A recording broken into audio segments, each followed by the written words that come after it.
Welcome back. We're going to talk today about graphs of functions in section 9.4. So when we're talking about graphs of functions, we're referring to them on a Cartesian coordinate system.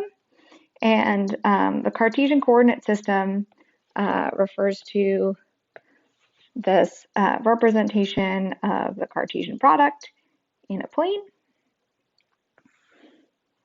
So what we think of is we think of taking one number line that makes up all of the real numbers. So from 0 on to as kind of as high as you like. And then we take a product of that with another copy of the number line. So we call this the x-axis and this the y-axis. This point in the middle here we call the origin, where they match up, which is the ordered pair 0, 0.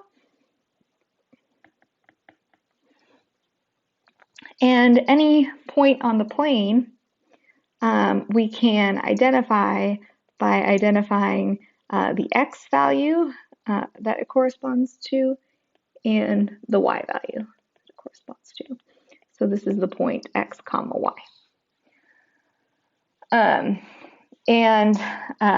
So in this upper right region here, we're talking about where all of my x values are positive and all of my y values are positive. This is what we call the first quadrant.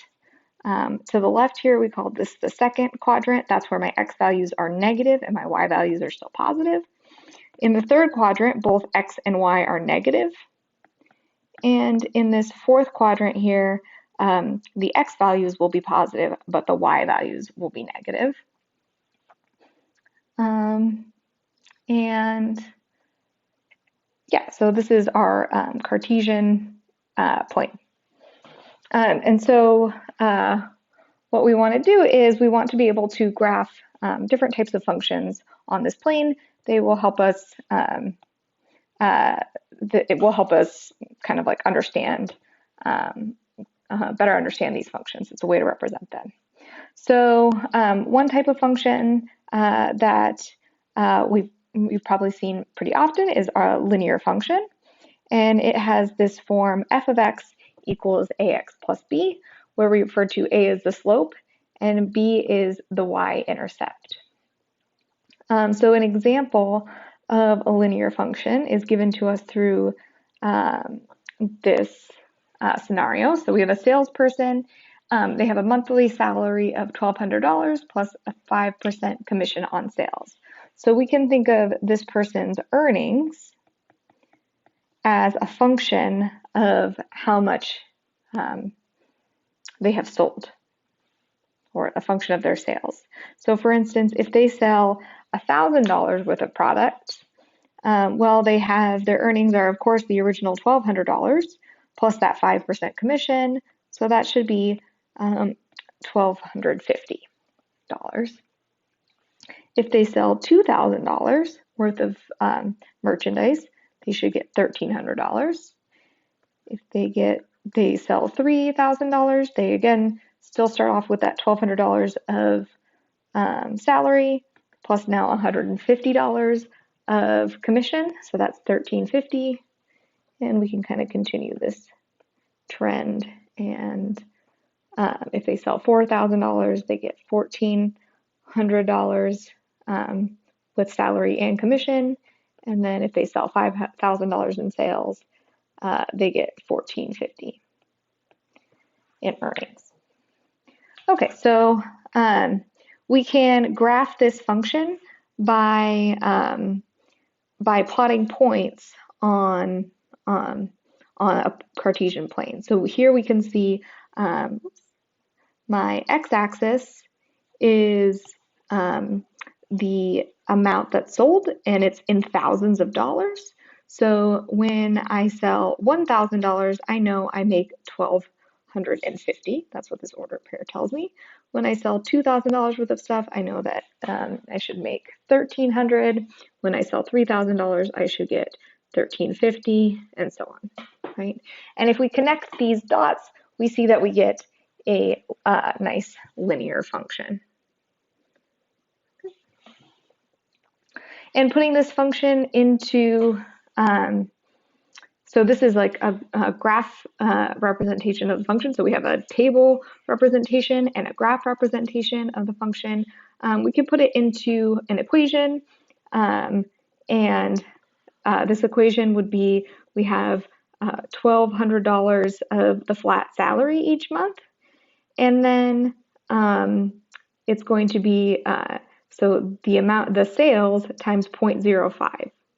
That's the so 0.05% of the sales is how much money we're getting from commission, and we'll add that to our $1,200. So this is my linear function, and we can see that this falls into this form of a times x plus b, or in this case, a times s plus b. Here, 0.5 is, or sorry, 0.05 is a, and 1,200 is b. Great. Quadratic functions are another type of polynomial, but where we now don't just allow x to the first power, but also to the second power. So they have this form of a times x squared plus bx plus c. So a nice common example to model a quadratic function is if I were to toss a ball in the air. So tossing a ball in the air vertically at a velocity of 50 feet per second, so a velocity or speed is 50 feet per second, from a point 5 feet above the ground is modeled by this position function. So we know this based on some basic physics due to acceleration due to gravity, that we can model the ball with this equation. And so we want to know at what time t is the ball at its highest point. Okay, so if I were to graph this function, I could again just go ahead and make a table of values, t comma p of t. And so t represents these times. At time 0, I notice that if I look in this function, if I put t equals 0, I should just get 5 out. If I put in t equals 1, I should get out 39. If I put in t equals 2, I should get 41 out. And if I put in t equals 3, I should get 11 out. So if I plot these points, let's see, I start at, oops, that's my point 0.05. At my point 1, I'm at 39. That's roughly here. At my point 2, I'm at 41. It's just a little bit higher. At my point 3, I'm now back down to about 11 here. Okay. So connecting these points, or using, I can connect these points and get like a more accurate graph if I looked at a graphing calculator. So I can see based off of this, these values here, that kind of by looking at even just my sketch, that it looks like my maximum is going to be somewhere here between 1 and 2. Okay, and so just looking at I can also go ahead and trace this on a graphing calculator, and I see more exactly that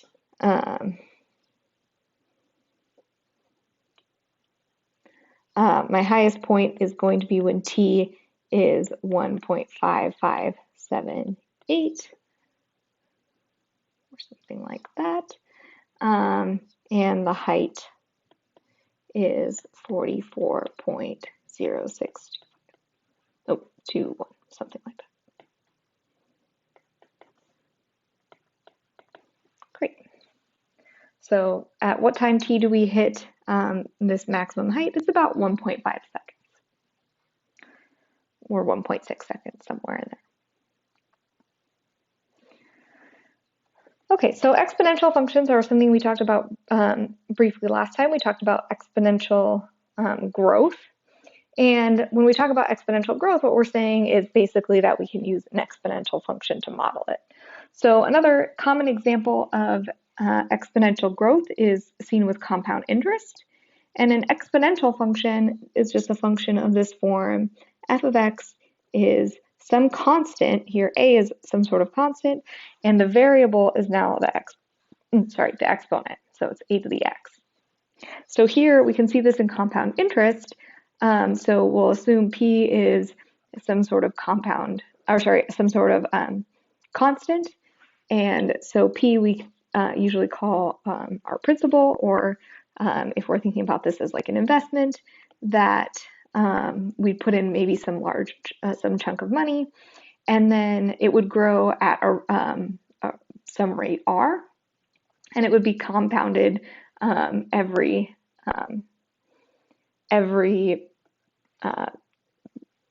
t length of time. Okay, so this is telling me how many times we're compounding the interest.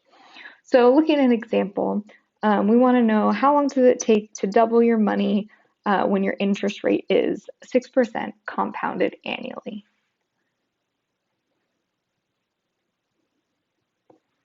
Okay, so so this function looks like p of t is equal to some principal value times 1 plus 0.06, because that's my rate is 6%, compounded annually. Okay, so here we're not actually given some principal amount. So I think what they've chosen in this case was to kind of use some dummy value that we're going to assume we will invest. And I believe for this example, it actually won't matter how much you're investing. You should get the same amount of time it will take to double your amount. But what they chose to do is just go ahead and put in P naught equals 100. So that P of t is equal to 100t. So 100. So now we're assuming that we're investing $100. And so when I compute this, when I'm looking at this function, this 1 plus 0.06t is really 1.06 to the t, right? And so remember, for my notation, the only thing that I'm raising to the t power is this 1.06, and then that's being multiplied by 100. Okay, so 100 is not being raised to the t power. Okay, and so this is the function that they've gone ahead and graphed here. And so we can do this again by just kind of making a chart of values, t comma p of t. And when we do, we get this set of ordered pairs. So it looks like we get maybe around 105 when we put t equals 1, and around 115 or so when I put in t equals 2, and so on. So you can test this out by putting in different t values, and you should get something like this. So a curve that grows up in this kind of bent up fashion is something that we call an exponential growth. So this is a slower exponential growth than some, because the rate here is just 6%, right? Like if I am talking about any sort of savings account or anywhere you are going to invest your money, right, it's going to have a slower growth rate, right? There's nothing where I can invest my money and get something that's going to grow super fast. Okay, so I want to know, when do I get twice the amount? Well, that's when I should have $200, right? So I started in putting in 100. Now let's go and say, look at 200, and let's draw straight across. And actually, I think when I took this picture, my book was a little curved, so you might want to refer to this picture on in your actual book. So if it looks like my line's a little off, it looks like P of 200 should be, P of 12 should give me my $200, right? Because that's when my rate is doubled. So what I'm basically asking is when is P of t equal to 200? And that's when t is equal to 12.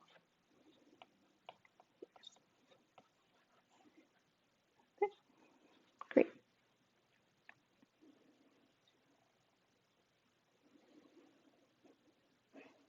Okay, so I think these are fun little exercises to explore. I'll probably have something like this on the exam. I think there's some like this in the homework. So Tanika and Marcel each went for a ride down a different road. The graph below represents each girl's bicycle speed as she travels along her respective road.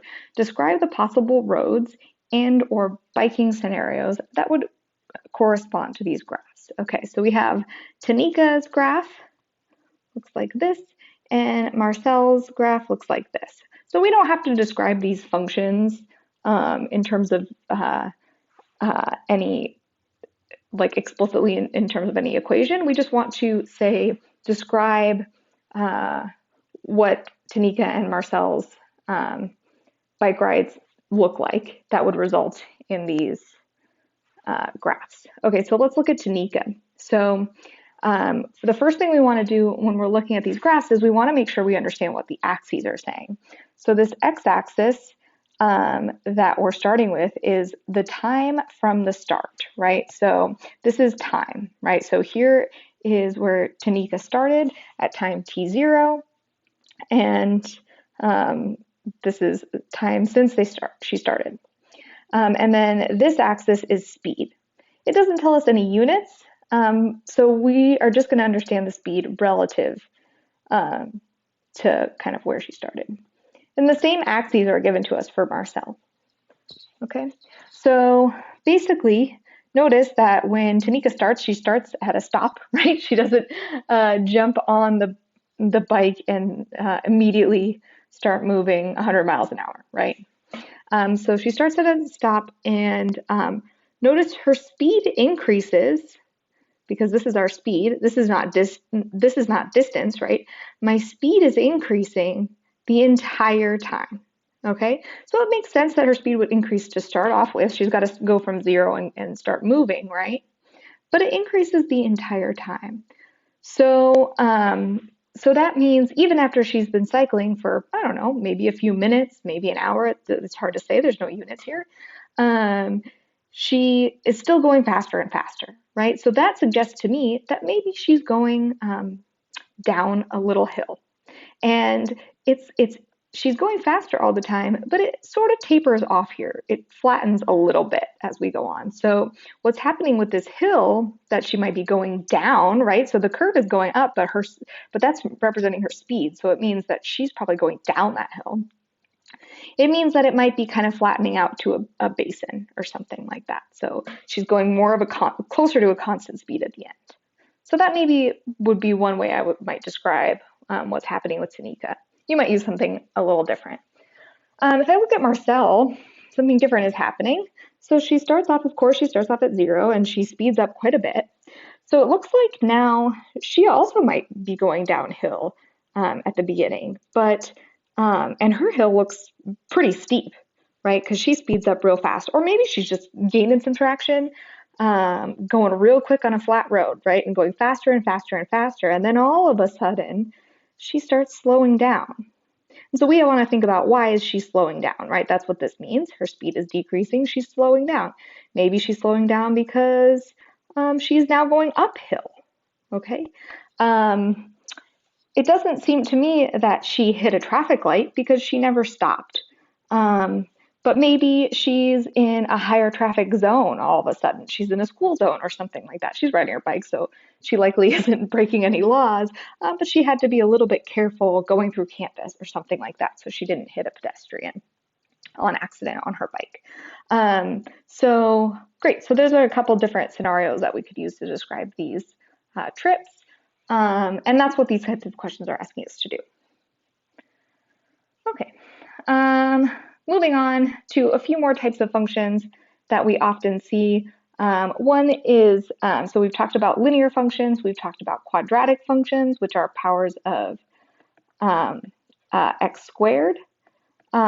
cubic functions, the leading coefficient is x cubed, but of course they could have some quadratic and linear terms. So this is the form of a cubic function where a, b, c, and d are just constants.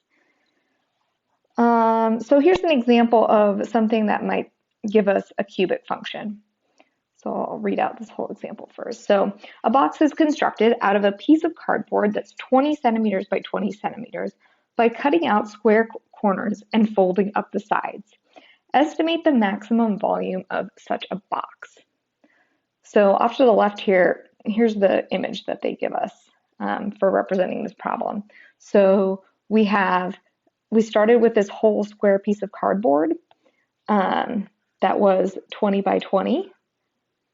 And then, oops, not perfectly aligned, but then what we did was we cut out these square little corners.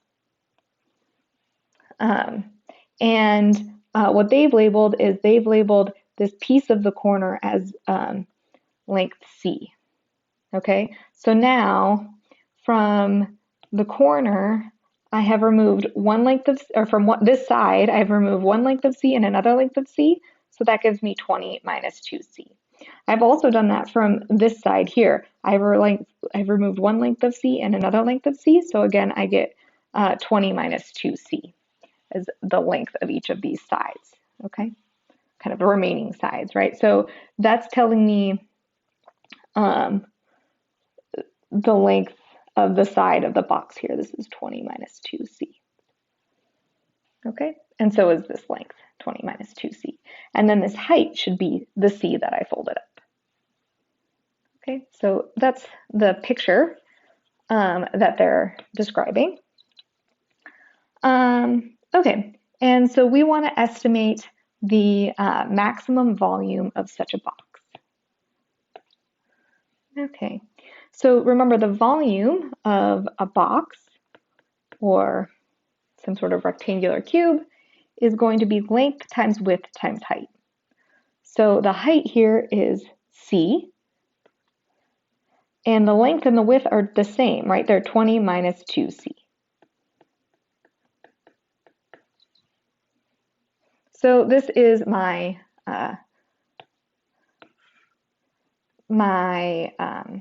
formula for this function, or equation for this function. If I were to sketch a graph of what this function looks like, it looks something like this. And I can see this rough form by, oops, sorry, it's not, a little bit off, sorry about that. It looks something like this, great. By looking at the intercepts, I can see that when C equals 0, the volume is also going to be 0. So this is my C axis and this is my V of C axis. So when I put in C equals 0, I get the output of 0. When I put in, also when I put in C equals 10, right, that's also a root. So when I put in C equals 10, I will also get 0. And that's where, when your book explains this example, they get this nice representation of the function. They're just kind of giving us this little excerpt of the graph in this piece. So again, I could have plotted this graph by just plotting a table of values, which is exactly what they did in this table 9.7, which I kind of covered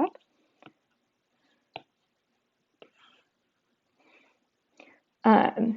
They plotted a table of values based off of the length C, I believe, and they got different volumes. And then from this graph, we can see roughly where the maximum hits. We were asked to estimate the maximum volume of a box, and it looks like it is somewhere between 3 and 4, right? Because this is my volume. We should have a maximum volume of just about 600.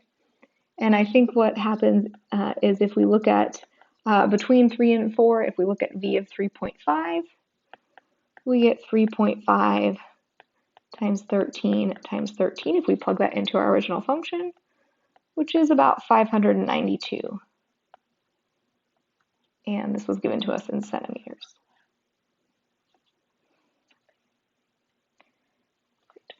So that 3.5 just coming from kind of eyeballing and looking at the fact that it looks like that height is coming right between 3 and 4. So maybe around 3.5.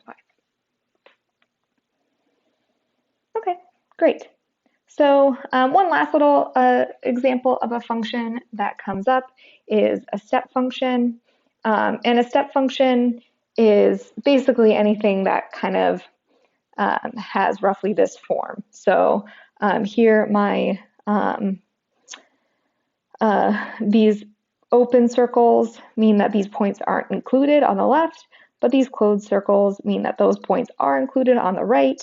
Any step function kind of just looks like a ladder of a bunch of steps. So like a bunch of horizontal lines that may not be connected. Okay, we don't go into a lot of detail on these, but that's another example of a function you might see.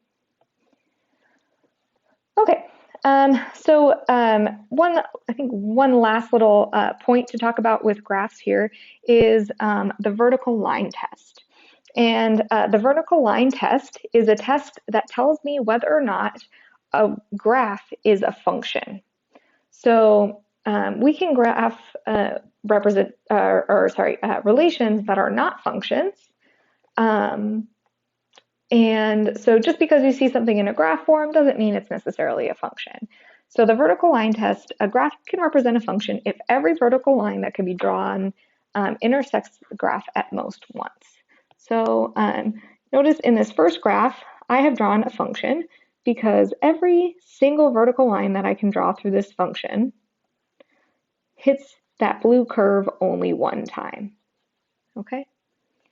But in the graph on the right, sure, there are vertical lines that I can draw that will only intersect it once, but there are other vertical lines that I can draw that intersect it multiple times, right? So the fact that this last line I drew intersects the curve 3 separate times, or even just more than once, means that this graph is not a function. Okay, it is a relation, but it's not a function. And basically, this corresponds directly with our notion of every single input will have exactly one output. If I look at this, the input corresponding to this vertical line, let's call it x, notice that x has 3 different outputs. And that breaks my definition of a function, but it is still a relation. Okay, so that's what our vertical line test does. So I think most people remember the vertical line test, but don't really remember what it has to do with the graph. And it basically tells me whether a graph is a function or is not a function. Okay. Let's see. So again, a couple of examples at the end here that you might want to consider talking about for participation. The first example involves a linear function. The last 2 examples, they involve what we refer to as even or odd functions. So those are fun questions to talk about. Number 29 here is an example of, is talking about exponential growth. Let me talk about this one for a split second here. So Cassidy said she heard people say things that grow exponentially, say that things grow exponentially when they grow really fast. She asks if that has anything to do with exponential functions. How would you respond? I guess I'll just answer this one because it's not much of a question here. So maybe this is not a great participation problem because there's not much to say. The answer is yes, that's exactly where the idea of exponential growth comes from. So sorry,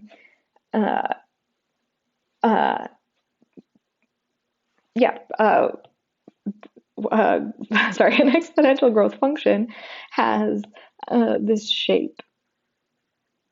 And so it means anything that so we can't, like in layperson's terms, we often say that something grows exponentially in a loose sense, meaning it grows really fast. But specifically,